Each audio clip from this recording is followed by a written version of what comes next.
नमस्कार दोस्तों, आज अब तक मैंने आपको दिखाई थी बसों की हालत। आज मैं स्कूल कैब की भी हालत दिखा दूं आपको कि किस हालत में स्कूल कैब है। स्कूल खुलेंगे तो किस हिसाब से ये चलेंगी।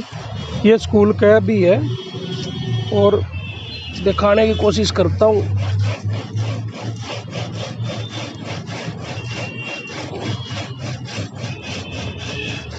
ये देख लो 1 के नंबर।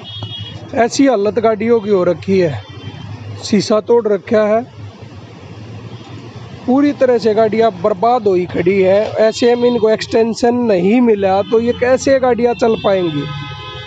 फिर मैं आपको बताना चाहता हूँ कि सरकार की जिम्मेवारी बनती है लोगों के रोज़गार को बचाने में। इस महंगाई के दौर में इन गाड़ियों को अगर एक बार फिर से एक्सटेंशन ये नहीं मिला, स्कूल खुलने के पूर्ण रूप से, फिर मैं बताना चाहता हूँ सभी क्लास नर्सरी KG तक की सभी क्लास खुलने के 2 महीने बाद तक एक्सटेंशन चाहिए, जिसके बावजूद ही ये गाड़ियाँ प्रॉपर रूप से चल पाएंगी और ये दोबारा से रोज़गार पटरी पा पाएगा। इस गाड़ी की आप हालत देख लो। इसके साथ में एक और खड़ी हुई है वैन, उसकी भी हालत मैं आपको दिखा दूं। ये देख लो, शीशा इसका भी तोड़ा गया। बोनट की आप बम्पर की हालत देख सकते हो।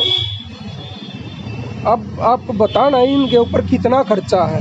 आज जेब में एक पैसा नहीं है, इसलिए लोग इसके नट तक नहीं लगवा पाए और ये शीशे नहीं डलवा पा रहे, क्योंकि रोटी खानी बड़ी मुश्किल हो रखी है ऐसे दौर में। चोरी सब गाड़ियों के अंदर है, कोई भी गाड़ी ऐसी नहीं बची हुई है जिसके अंदर चोरी नहीं हो रखी। हमें नहीं पता पुलिस कहाँ रहती है। हम रोड टैक्स पेनल्टी समेत दे रहे हैं तो हमारे व्हीकलों की सुरक्षा भी हम मांगते हैं, सुरक्षा देनी चाहिए। और दूसरा, बार बार रिक्वेस्ट है सरकार से, 1K के लिए हमने आपसे डिमांड की थी कि इनकी ऑटो की तरह फिटनेस होनी चाहिए।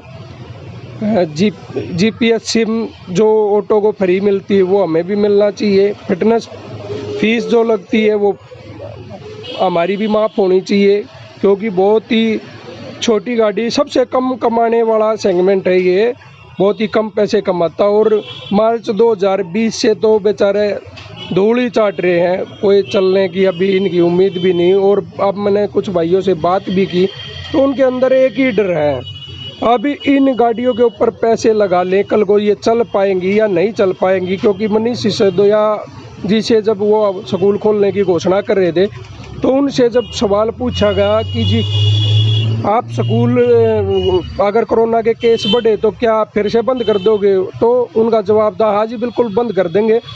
ये कहाँ जाएंगे ना। तो मार्च 2020 से अब तक इनकी कोई सूद ली गई, एरिया के MLA को ज्ञापन दिया गया, मुख्यमंत्री को दिया गया, ट्रांसपोर्ट मंत्री से समय मांगा गया। कम से कम इन गाड़ियों के ऊपर रोड टैक्स तो सरकार को माफ़ करना चाहिए था। आज कोई कमाएगा नहीं तो टैक्स कहाँ से देगा। ये तो अंग्रेज़ों से भी बुरा टाइम आ गया। अंग्रेज़ों के ज़माने में आज़ादी से पहले भी हमारे जो पूर्वज थे वो फसल खराब होने के बावजूद लगान माफ़ करवाने के लिए आंदोलन करते थे, लगान माफ़ करने की मांग करते थे। ये वही सरकारों का टैक्स के रूप में लगान है। इसको आज भी आज़ादी के 70 साल बाद भी हम लगान माफ़ करवाने की मांग करते रहते हैं। ये कौन सी आज़ादी लेके दी गई है?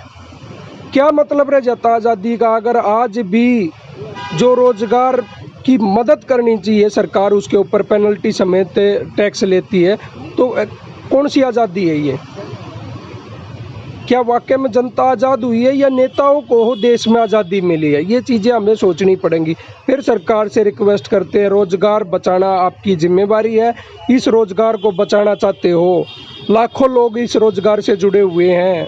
इस बेरोज़गारी के जो दौर में इस रोज़गार को अगर आप बचाना चाहते हो तो इनके लिए प्रयास करो। एक बार फिर से आप स्कूल खुलने तक एक्सटेंशन दोबारा दो। अभी आपका 30 नवंबर तक चालू है, 30 नवंबर तक एक्सटेंशन से इन गाड़ियों का चलने का हिसाब किताब नहीं बन पाएगा।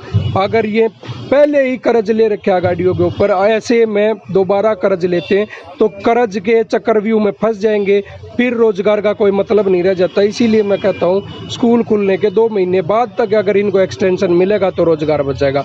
आप इसके बारे में क्या सोचते हो दोस्तों? ज़रूर नीचे कमेंट बॉक्स में बताना। और ऐसी ही गाड़ियाँ अगर और भी कहीं खड़ी है तो मुझे नीचे बताना, मैं उनकी भी हालत आपको दिखाऊंगा। जय हिंद, जय भारत।